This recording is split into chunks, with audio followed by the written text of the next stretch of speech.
안녕하세요. 오늘은 12강 무관한 문장 찾기에서 6번 지문을 살펴보겠습니다. 이 지문은 화가와 감상자의 의사소통에 관한 건데요. 자, 일단 영어 지문 들어가기 전에 왼쪽에 요약된 거 통해서 지문 내용 빠르게 훑고가겠습니다. 일단 도입 부분에서 화간데 화자라고 잘못 썼네요. 화가와 감상자 사이에서 일어나는 소통에 대해서 얘기를 하고 있습니다. 그 예로 유명한 화가들이죠. 레오나르도 다빈치, 반 고흐, 마크 이런 사람들을 들어서 화가와 감상자 사이에서 일어나는 소통에 대해서 말을 하고 있고요.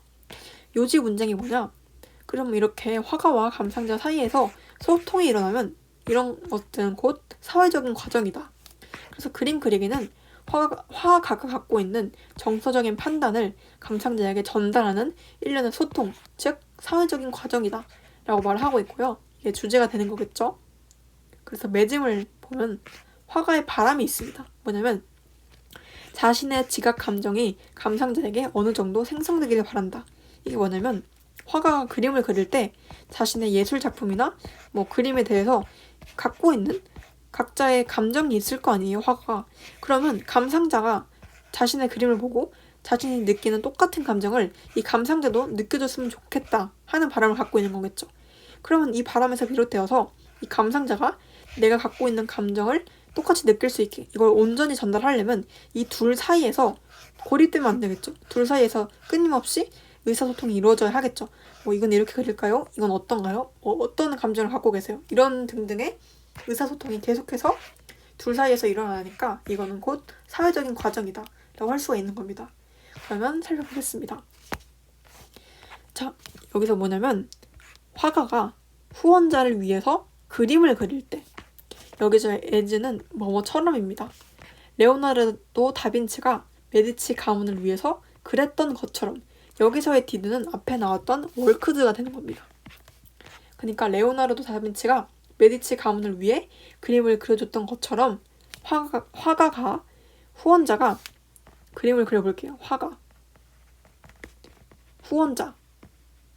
후원자가 의뢰를 해서 그림 좀 그려주세요 하면은 화가가 그림 그려주는 거겠죠. 이제 할 때 무엇이 있을 수 있대요. 뭐냐면 바로 핵심 소재이죠. 감정적인 의사소통이 있을 수 있대요. 그런데 그 감정적인 의사소통이 어디에서 결과가 나오냐? 바로 그 화가의 의도예요. 근데 어떤 의도냐면 무엇을 생산하고 싶은 의도인데 그 무엇이 뭐냐면 바로 그 후원자가 감상을 하고 진가를 알아보고 즐길 만한 무언가를 생산해내려는 의도에서 비롯된 감정적인 의사소통이라는 겁니다. 그러니까 이게 뭐냐면 후원자가 화가한테 그림을 그려달라고 의뢰를 했어요. 그럼 이 화가가 그림을 그릴 때 그냥 후원자 생각 안 하고 자기 마음대로 그리냐? 아니죠. 이 후원자가 돈을 내고 지불한 거니까 당연히 이 사람한테 만족을 시키고 싶어가지고 그 사람이 진가를 알아보고 즐길 수 있는 게 뭔지 그런 것들을 만들어낼 수 있는 그런 것들을 만들려는 의도에 따라서 의사소통이 이루어지는 거겠죠. 이 화가가 그냥 자기 마음대로 그리면 당연히 후원자의 그런 니즈와는 맞지 않을 수도 있잖아요. 그러니까 후원자가 진정으로 원하고 즐길 수 있을 만한 것이 무엇인지 이렇게 취향을 물어본다던가 평소 그림 스타일을 물어본다던가 이런 것들을 계속해서 물어보고 또 답하는 이러한 감정적인 의사소통이 이루어지는 과정 속에서 그림 그리기가 이루어진다는 겁니다. 자, 그래서 심지어 빈센트 반 고흐도 나와요. 근데 여기서 마찬가지로 콤마 연결된 건 앞에 있는 이 단어를 꾸며주는 겁니다. 이 반 고흐가 어떤 사람이었냐면요. Who was isolated, 고립이 되었대요. 그리고 팔았는데 뷰 앞에 어가 나오지 않고 단독으로 뷰가 나오면 뭐죠? 거의 없는 부정의 의미가 되는 겁니다. 그의 일생에서 그림들을 거의 팔지 않았던 반 고흐마저도 그러니까 이 문장을 넣은 의미가 뭐예요? 평생 고립되고 그림도 사람들에게 별로 팔지 않았으면 뭔가 사람들 사이에서 사회적인 의사소통이 좀 부족하지 않았을까? 이런 생각이 들잖아요. 그런데 그렇게 고립되었던 반 고흐마저도 이러한 의사소통을 했다. 이런 말을 하고 싶은 거겠죠. 그럼 볼게요. cared about, 신경을 썼대요. 반응들을 신경을 썼는데 그의 형의 반응을 신경 썼대요. 어떤 것에 관한 반응이냐? 바로 그가, 즉 반 고흐가 만든 그림들에 관한 그의 형의 반응을 신경을 썼다는 겁니다. 그러니까 이러한 그림 그리기에서 화가와 후원자 사이에서 의사소통이 일어나는데, 그러면 그림도 별로 못 팔고 좀 고립되어서 생활을 했던 반고흐는 이런 의사소통이 없었냐? 아니다. 이랬던 반고흐마저도 그가 그린 그림에 대해서 그의 형에 보여준 반응들에 신경을 썼다. 그럼 뭐예요? 그 후원자, 여기서 후원자는 아니겠지만 그런 감상자겠죠. 감상자가 그림에 관한 반응을 신경 쓰는 건 뭐예요? 바로 의사소통이 일어나는 어떤 시작점이 될 수 있는 거겠죠. 그래서 또 어떤 화가들은요, 종종 take pains ing는요, 무엇을 할 만큼 고통을 들인다. 즉, 엄청 신경을 쓰고 공을 들인다는 거예요. 무엇을 신경을 썼냐? 어떤 것들을 신경 쓰는데 공을 들였는데요. 바로 그들의 작업물, 즉 그림들의 뼈대, 틀 만들기와 프레젠테이션, 제시를 신경을 썼대요. For the benefit of는요, 무엇을 위하여입니다. 뭐를 위해서 이런 것들을 신경 썼냐면 그들의 작품의 감상자들을 위해서 그 그림이 단순히 그림만 신경 쓰는 게 아니라 이 그림이 어떤 방식으로 프레임이 만들어져서 구성이 되고 그것들을 어떤 방식으로 제시를 할지, 이건 뭐예요? 그 감상자가 더 제대로 감상할 수 있게 그 사람들을 신경 쓰는 거겠죠. 그런데 예를 들어서 이 마크 로코라는 사람이 매우 신경을 썼대요. 무엇에 관해서? 그의 그림들의 명암에 관해서 신경을 썼습니다. 여기서 명암은 뭐예요? 감상자가 그림을 볼 때 명암이 밝고 혹은 명암이 밝거나 아니면 굉장히 어둡거나 이런 것들은 감상자 입장에서 그림을 볼 때 중요가 되는 요소들이잖아요. 그러니까 이렇게 틀 만들기나 제시나 아니면 명암같이 그냥 단편적으로 이 그림만 신경 쓰는 것이 아니라 이것이 나중에 감상자에게 어떻게 다가갈지 그런 요소들까지도 신경을 쓴다는 겁니다. 자, 그래서 이게 주제 문장이죠. 그림 그리기는 사회적인 과정이에요.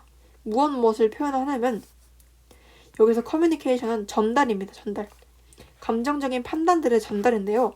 이러한 감정적인 판단들이 누구의 것이냐? 바로 그 화가의 것입니다. 뭐냐면 그것을 보는, 그 그림을 보는 사람들에게 그 화가가 갖고 있는 감정적인 판단의 전달을 포함하는, 굉장히 어렵죠. 그러니까 뭐냐면 화가가 그림을 그릴 때 자신의 그림에 대해서 갖고 있는 감정적인 판단이 있을 거 아니에요. 예를 들어서 여기 있는 이 꽃은 굉장히 기쁜 꽃이야. 아니면 여기 있는 이 바다는 굉장히 우울한 것이야. 이러한 각자만의 정서적인 판단을 가지고 이러한 작업물들을 창작을 했을 거예요.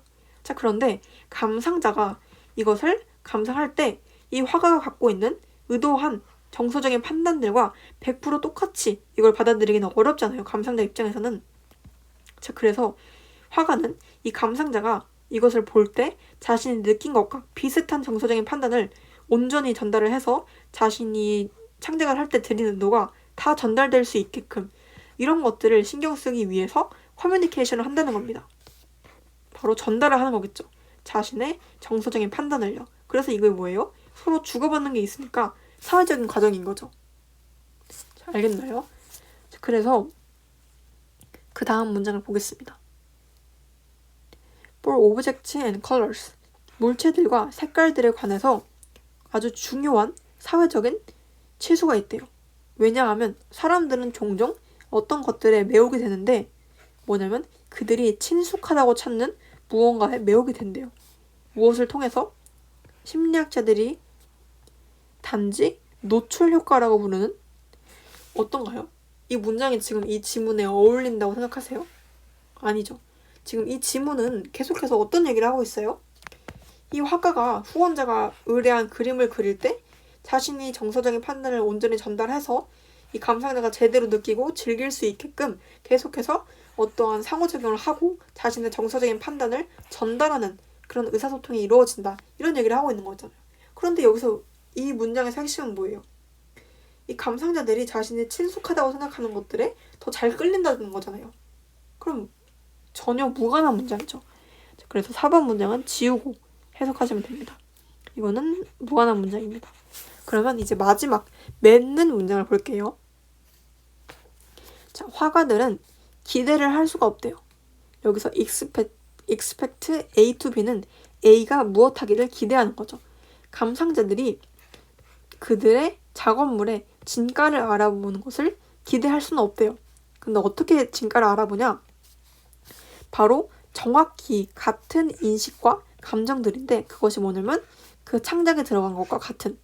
자, 다시 해석을 해볼게요. 화가들은 그 자신의 그림을 그릴 때 그 창작에 들어간 것과 정확히 똑같은 지각, 인식과 감정들을 가지고 그 감상자가 자신의 작품들을 감상할 것이라고 예상하지 않는데요. 예상할 수 없대요. 당연하죠. 어떻게 자기가 그린 것에서 의도한 것과 100% 일치하는 그런 감정들을 감상자가 느끼겠어요. 이것까지는 우리가 기대를 할 수가 없지만 그래도 최소한 좀 비슷한 감정 정도는 감상자가 느낄 수 있다는 걸 기대할 수 있다. 이런 문장이 나오겠죠. 기대할 수 없지만 하지만 그들은 이 사람들은 뭐예요? 페인터들이죠. 화가들은 희망을 할 수 있다는 거예요. 무엇 하기를? to generate, 생성하기를. 어떤 대략의 것들은 여기서 DG는 뭐예요?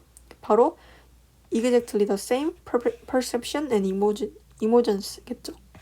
그러니까 이렇게 정확히 똑같은 지각 인식과 감정들에 정확히 똑같지는 못하더라도 대략적인 것들은 생성해내는 것을 기대는 할 수 있다는 겁니다.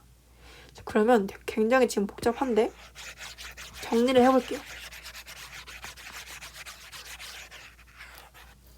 자, 어떤 화가가 후원자를 위해서 그림을 그릴 때 레오나르도 다빈치가 그의 후원자였던 메디치 가문을 위해 그렸던 것처럼 감정적인 의사소통이 존재할 수 있습니다.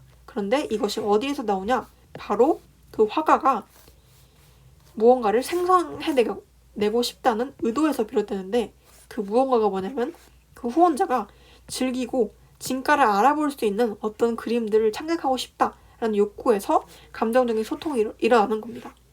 만약에 화가가 감상자가 어떻게 느끼는지, 무슨 감정을 느끼는지, 어떻게 감상하고 있는지 이런 것을 신경 쓰지 않았다면 의사소통 없이 그냥 자기가 생각하는 대로 자기 원하는 대로 독자적으로 그림을 그렸겠죠. 그런데 이 감상자도 자신이 그린 그림을 잘 감상을 해주고 즐기기를 바라는 마음에서 이 사람의 어떤 니즈를 파악하기 위해서 이런 의사소통을 하는 거겠죠.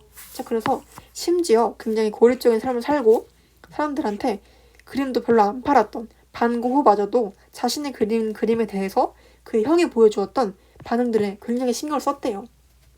그리고 또 어떤 화가들은 굉장히 신경을 쓰고 공을 들이는데 무엇이냐? 바로 그 작품들을 감상하는 감상자들을 위해서 그들의 작품이 어떻게 틀이 짜여지고 어떻게 또 제시가 될지 이런 것들을 굉장히 공을 들인다는 거예요.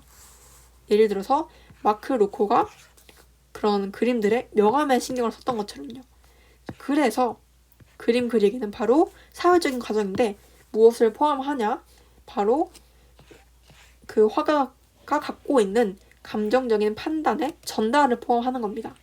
누구한테 그것을 전달을 하냐면 그 그림을 보는 사람들에게 지금 화가가 그림을 그릴 때 갖고 있는 감정적인 상태, 정서들을 이 감상자들에게 전달을 하는 그런 과정을 포함하는 사회적인 과정이라는 겁니다. 그래서 물체들과 여기는 무관한 문장이었죠. 그래서 화가들은 그런 감상자들이 자신이 그림을 그릴 때 갖고 있는 정확히 똑같은 인식과 감정을 가지고 자신이 그린 그림을 감상해 주기를 그것까지 바라지 못한다는 거예요. 그것까지 바란다면 너무 큰 기대인 거겠죠. 자, 그렇지만 우리가 희망은 할 수가 있다는 거예요.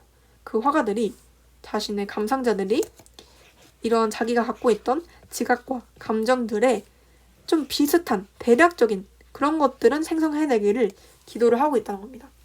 그래서 뭔가 간단한 듯 싶으면서도 약간 좀 복잡한 느낌이 있는 제12강의 6번 지문을 살펴봤습니다. 감사합니다.